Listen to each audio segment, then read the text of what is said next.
पूरा सिस्टम उड़ा दिया है, चोरी हो रही है। प्रॉक्सी वोटर्स की आईडीज मिलने से ये कह देना कि वोट्स में हेराफेरी हुई है, चुनाव में बीजेपी और ईसीआई ने साथ मिलकर धांधली की है, ये उचित नहीं है। I don't know about China, but I don't think India sees itself as taking leadership in the world. कि आप ये नहीं समझ पाए कि दूसरे देश में जाके अपने देश के लिए क्या बोलना चाहिए, कैसे बोलना चाहिए। आप ये नहीं समझ पाए कि आपकी लड़ाई, आपके तर्क वितर्क सब एक अपोजिशन पार्टी से है, वो भी अपने देश के अंदर। बाहर के देशों में जब आप जाएं तो you should be proud to be an Indian और अपने देश को प्रेजेंट करना चाहिए। लेकिन नहीं, whenever he goes abroad he doesn't promote India, he insults India.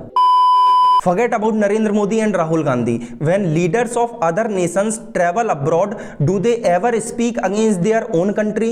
Do they ever insult their democracy, their pupils, their institutions? Does they do? नहीं ना।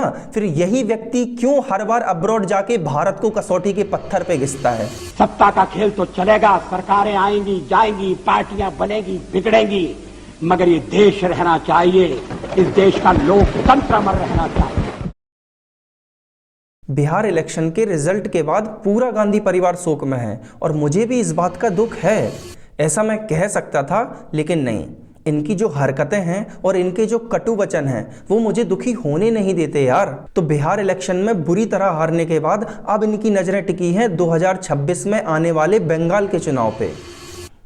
सही सोच रहे हो तुम, अब ये बंगाल में भी जाएंगे वहां की सरकार का सुपड़ा साफ करवाने के लिए। उसके बाद ये पंजाब पहुंचेंगे वहां की सरकार के साथ गठबंधन करने के लिए। जैसे इस एक व्यक्ति ने पूरे भारत को विपक्ष मुक्त बनाने की कसम ही खा ली हो। राहुल गांधी इतनी बार चुनाव हार चुके हैं, फिर भी इनको ये बात समझ में नहीं आ रही है कि सामने वाली पार्टी पर तर्क कसने से वोट नहीं मिलेंगे, हिंदू मुस्लिम करने से वोट नहीं मिलेंगे। उन्हें नीचा दिखाने से आप ऊपर नहीं उठ सकते, और उन्हें नीचा दिखाते दिखाते कब ये देश को नीचा दिखा देते हैं इन्हें ये भी पता नहीं चलता। अभी हाल ही में ये विदेश में कह के आए हैं कि Indian economy is a dead economy. Seriously, आपकी ग्रेजुएशन पोस्ट ग्रेजुएशन जैसी विदेश की पढ़ाइयां बर्बाद चली गई जनाब, क्योंकि आप ये नहीं समझ पाए कि दूसरे देश में जाके अपने देश के लिए क्या बोलना चाहिए, कैसे बोलना चाहिए। आप ये नहीं समझ पाए कि आपकी लड़ाई, आपके तर्क वितर्क सब एक अपोजिशन पार्टी से है, वो भी अपने देश के अंदर।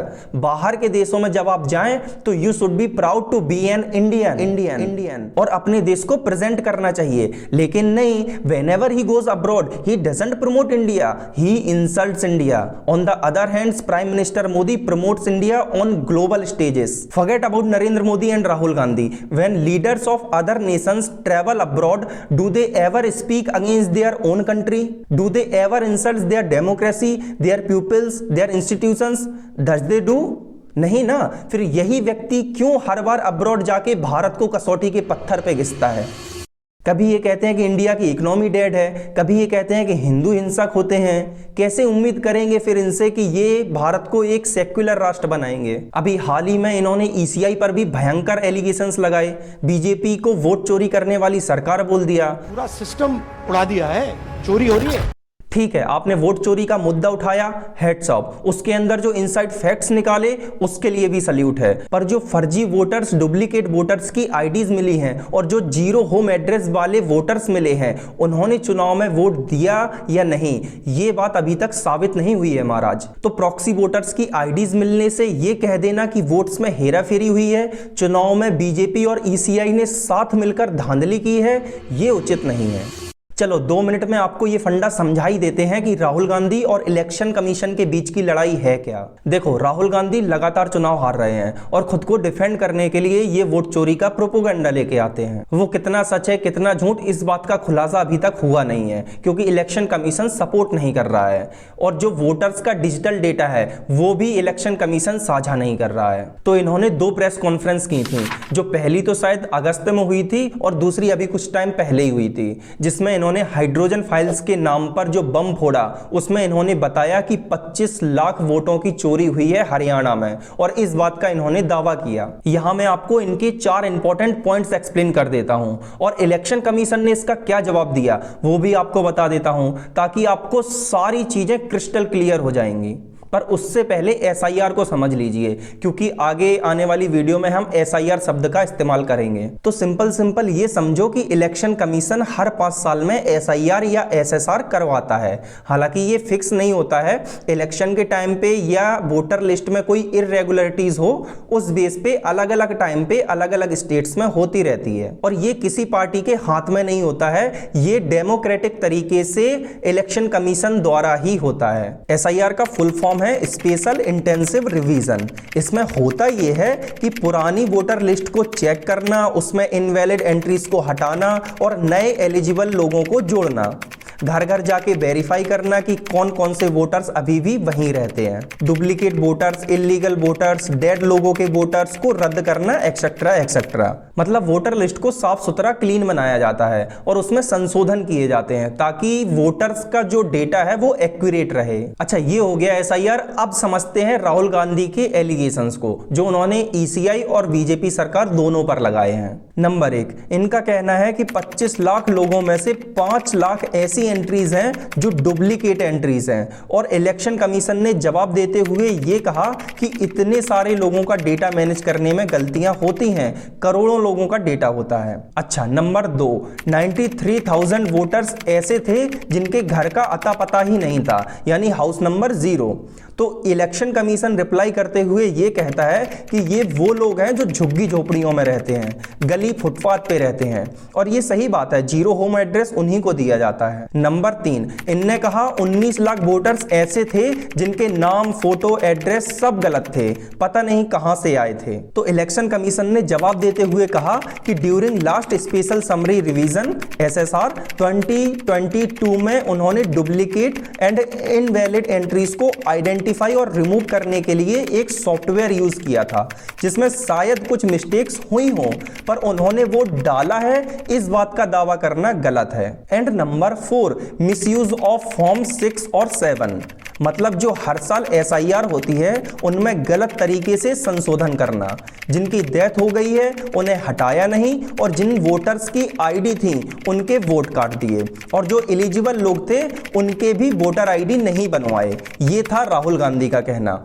अच्छा, इलेक्शन कमीशन ने क्या कहा? इलेक्शन कमीशन ये कह रही है कि अगर Rahul Gandhi fake duplicate voters या इनवैलिड एड्रेसेस देख रहे थे तो उनके पूलिंग बूथ एजेंट्स या पूलिंग लेवल एजेंट्स ने इलेक्शन के दौरान ऑब्जेक्शन क्यों नहीं उठाया। वैलिड पॉइंट है ये इलेक्शन कमीशन का, क्योंकि पूलिंग बूथ पर हर पार्टी के 1-2 एजेंट्स होते ही हैं, ईसीआई के भी एजेंट्स और ऑफिसर्स होते हैं, बीएलए, बीएलओ, पुलिस और भी बहुत लोग। तो इलेक्शन कमीशन का यही कहना है कि चुनाव के दौरान ही आपके एजेंट्स ने इस बात को क्यों नहीं उठाया, उसकी पिटीशन वगैरह, उसकी कंप्लेंट्स वगैरह उसी टाइम पे क्यों नहीं डाली। तो ये सारी बातें कहना है राहुल गांधी का, और उन्होंने कुछ वैलिड पॉइंट्स भी उठाए, लेकिन वो उन बातों को साबित नहीं कर सकते हैं क्योंकि ईसीआई सपोर्ट नहीं कर रहा है, ना ही पूलिंग बूथ का जो सीसीटीवी फुटेज होता है वो साझा कर रहा है। और तर्क में जवाब देते हुए ये कह रहा है इलेक्शन कमीशन कि हम अपनी माताओं बहनों की